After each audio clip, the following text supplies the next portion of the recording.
ಎಲ್ಲರಿಗೂ ಬೆಳಗಿನ ಶುಭಗಳು. ನನ್ನ ಹೆಸರು ಸಂಜನಾ. ನಾನು 4ನೇ ತರಗತಿಯಲ್ಲಿ ಓದುತ್ತಿದ್ದೇನೆ. ಎಲ್ಲರಿಗೂ ಬೆಳಗಿನ ಶುಭೋದಯಗಳು. ನನ್ನ ಹೆಸರು ಸನ್ಕ. ನಾನು 4ನೇ ತರಗತಿಯಲ್ಲಿ ಓದುತ್ತಿದ್ದೇನೆ. ನಮ್ಮ ವಿಷಯ ಸಂಕ್ರಾಂತಿ ಪದ್ಯ.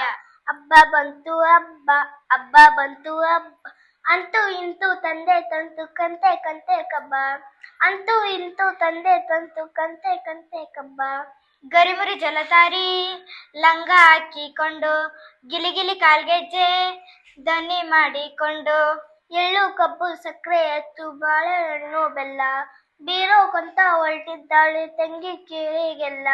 ಹೊರಟಿದ್ದಾಳೆ ಪುಟಾಣಿ ತಂಗಿ ತನ್ನ ಗೆಳತಿ ಜೋಡಿ, ರಂಗೇನಳ್ಳಿ ರಂಗಿನ ಗೊಂಬೆ ಕಣ್ಣ ತುಂಬ ನೋಡಿ, ಕಣ್ಣ ತುಂಬ ನೋಡಿ. ಕೊಂಬನು ಎರೆದು ಬಣ್ಣವ ಬಳಿದು ಎತ್ತು ಹಸು ಕರುವನು, ಕಿಚ್ಚನು ಹಾಯಿಸಿ ಕೊಡುವರು ಅಪ್ಪ ಅಕ್ಕಿ ಬೆಲ್ಲ ಹಣ್ಣು, ಅಕ್ಕಿ ಬೆಲ್ಲ ಹಣ್ಣು. ಮಕ್ಕಳನ್ನೆಲ್ಲ ಹಸೆಯಲ್ಲಿ ಕೂರಿಸಿ ಎಳ್ಳು ಏಲಕ್ಕಿ ಹಚ್ಚು, ಸುರಿಯುವಾಗ ಅಮ್ಮ ಅಜ್ಜಿ ಮಕ್ಕಳಿಗಚ್ಚು ಮೆಚ್ಚು, ಮಕ್ಕಳಿಗಚ್ಚು ಮೆಚ್ಚು. ಧನ್ಯವಾದಗಳು.